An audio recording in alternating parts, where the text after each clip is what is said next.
Hello guys, and welcome to this new video. So we are playing against well, my hairs are not looking too good, but anyway, let's it's a bit ridiculous, but I have no time after the game started to get 6 right. Anyway, we are playing against Logia Felix da Maria from Italy. So let's try to beat him. I wanted to say I always try to beat someone, I mean anyone, I would say, but we have not the most exciting line, the exchange Slav. And I have to tell you, I don't know the theory here, and I didn't watch out on chess base, so I'm totally the one to blame for not looking up what I have to do here. Because this position is a position where I get a slight disadvantage, I believe, at the end. I always play this line with g6, bishop g7, but I don't really like the position arising from here. Okay, let's go queen a5. I don't know. I want to maybe grab the pawn if I can. Well, but if he castle I grab, I think I could have at least repetition. Okay. Anyway, now what does it give me to have the queen over there?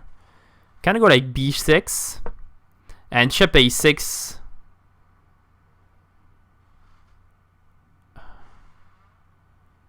Okay, wait. If bishop a6 here, pawn takes d5 and bishop takes d3, then he takes on c6, so it's not really good. So let me take here. Okay, he takes back. Let me grab it here and play bishop here. But again, out of the opening, not doing good at all. Again, I have to work out this line. It's not a very ambitious line for white, but this exchange variation is pretty hard to play when you don't know the moves. You often end up in hard positions. So the problem here is rook c7, and I'm losing a pawn, maybe.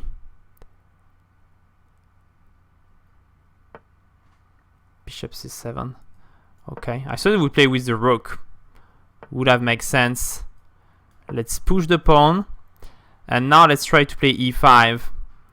So if he played rook c7 instead of bishop c7, I think he would have he really would have won a pawn. So now suddenly I'm starting to harass him in the center. Let's keep the pieces on the board. So I'm losing a pawn, but I am getting some activity and couple threats. So I think it's a better way to defend. Okay, let's thread the bishops. Let's grab this one. And let's threat on g2. So when you are slightly worse in a rook endgame, it's always good to activate your pieces, and this is exactly what we have done. Let's push the pawn. My bishop is doing good, in fact, on the long diagonal for the time being. f3 is annoying. f4 is not that annoying, because now I'm getting a very good square on e4 for my bishop, and I'm controlling c6, which I feel is an important square for the knight to control b8. Okay, now he wants knight to f6. So let's bring the rook to d6. Anyway, he doesn't have rook a8 check, which is important because of my bishop. And what I want is to play... Okay. The bishop goes backward, man. Come on. A good win. I could feel he didn't see this bishop looking backward, because if not, he would have played f3, stopping me from having this bishop coming back and defending a lot of important squares. So we're getting pretty much the same position as we had in the previous game. Just I'm a tempo up, so it would just be equal. Maybe against the players that play the exchange variation of the Slav, I would better have I would better have played some more aggressive moves, like 1 e4. By more aggressive, I mean just changing the first move of my game. So let's castle. And here the queen on b6 might be a bit sloppy, because I want to play knight to a4 anyway. So I will win a tempo on the queen. Queen c7, h3. No, okay, so let's go bishop d2. And maybe let's install the knight. I can have some chances to install the knight on c5. And this would be a good news. So after rook c8, I have bishop a6, rook c7, bishop a5. Okay, so he recognized that. But now I can install this knight here. Maybe we can trade the knights. No, okay, rook to e1. So if take, okay. So let me grab it. And play queen to a4. So I'm having a good look at c6 now. And queen on e8 is not really well placed to launch an attack on my king. Okay, I retake with the pawn. So now the rook is in front of the queen. But this is a very pretty move. Queen b8. Of course I missed that. Man, if I would have seen it, I won't allow it. So taking on c6 looks extremely dangerous. So let's play pawn to h3. But I'm giving up the pawn on b2. And honestly, my position is just bad.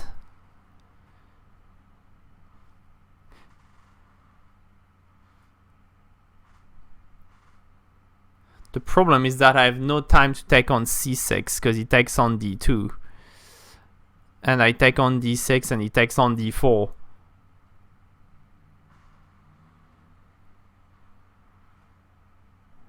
And he doesn't feel quite like it. So let's play just bishop to e3. A very miserable move.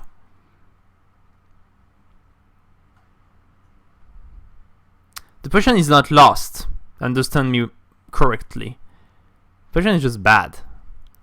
But I still have a double attack on c6, and maybe I will be able to grab the bishop, the pawn back. Unfortunately, I don't have rook b1 here. Have to play rook f1. So if queen e2, I still have queen takes b4. So trading pawns.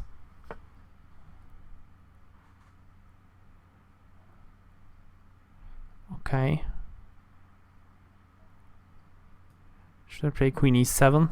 Looking at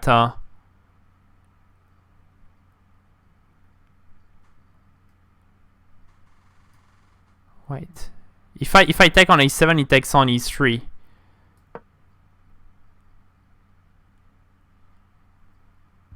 And he would organize a windmill. I won't let that happen.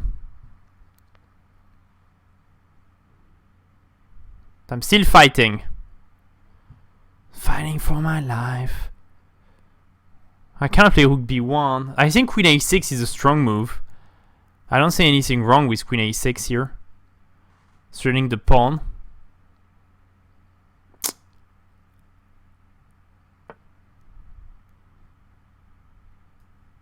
Nothing wrong with queen b5 either.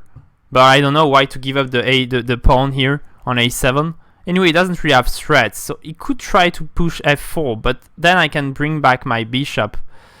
Okay, let's push the pawn on a4. Let's take some space. So if queen b4, maybe I won't play queen c5, queen takes a4, and queen takes c6. Trading off pieces might help. Might really help.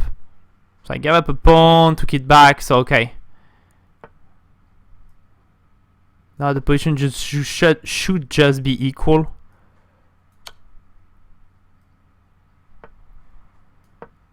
Okay, I don't see any threats from black. Well, I could not see. I can see them now.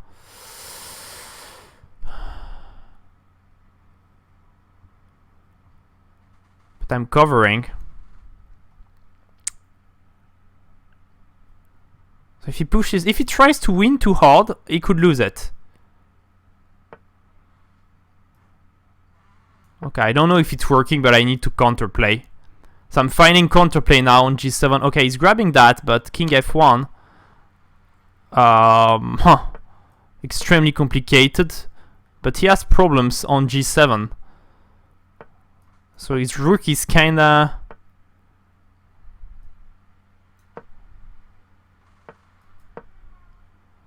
Well, I don't know.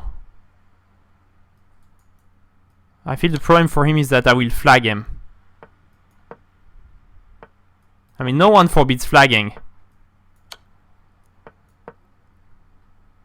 In fact, everybody just asks you, flag, flag, flag, this is 3-minute blitz. People are begging for you to flag. Or to checkmate. Okay, so let's play a third game. Let's try to get back to 2400. If we can. Because he plays still the exchange variation of the Slav, so it will be the third one. Okay, let's play e6 this time. So he changed the gears and I changed them as well. So this is going to be a Meron. Not absolutely my best line.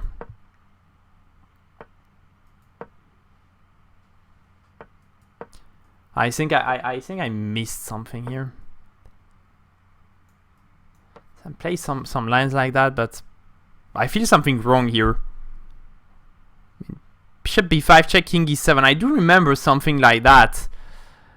I remember some position like that in my very old books, because I played that when I was like 10 years old, so 20 years, and I do recall something like that with the two knights being dominant in the center. At least that's what my teacher told me by that time. Let's play h6 here, because I think a lot of pieces wants to come to g5, the bishop or the knight after king f8.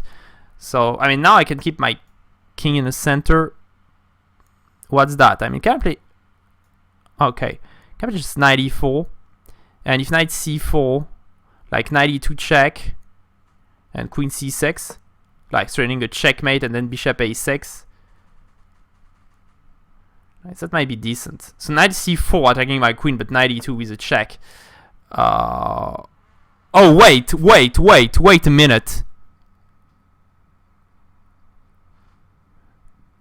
Queen c6, bishop f3, knight h3 check. I think that f3 is a good move here, but you know what? You have to go for the bishop f3, knight h3, and if king h1, queen takes f3, and you get the checkmate. I mean, it's not every day you have a possibility to make such a checkmate on the board. So anyway, you have to go for it. Yeah, I mean, knight h3 check. Pawn takes, look at that, queen takes f3 and checkmate on g2 or h1. If king h1, the queen sack. You know what, man? You have to stop on this game. You have to stop on this game. Because this is beautiful. Just showing for the crowd. If king h1, queen takes f3. And you cannot retake it because of the checkmate. So what I'm saying to my pupils in the chess lessons, this type of things happen in games. I mean, it really happens. And if he plays here, if he would play bishop f3, knight h3, sorry, pawn takes, I have queen takes f3, and I'm giving the checkmate either on g2, either on h1. So I have two checkmates available. Now, if he would have played f3, I think I have already moved like knight d3 available. Attacking the knight now, and I'm not sure how he can really defend. So yeah, I do believe queen c6 was a beautiful move. So thanks a lot for watching this video. See you soon, guys. Bye.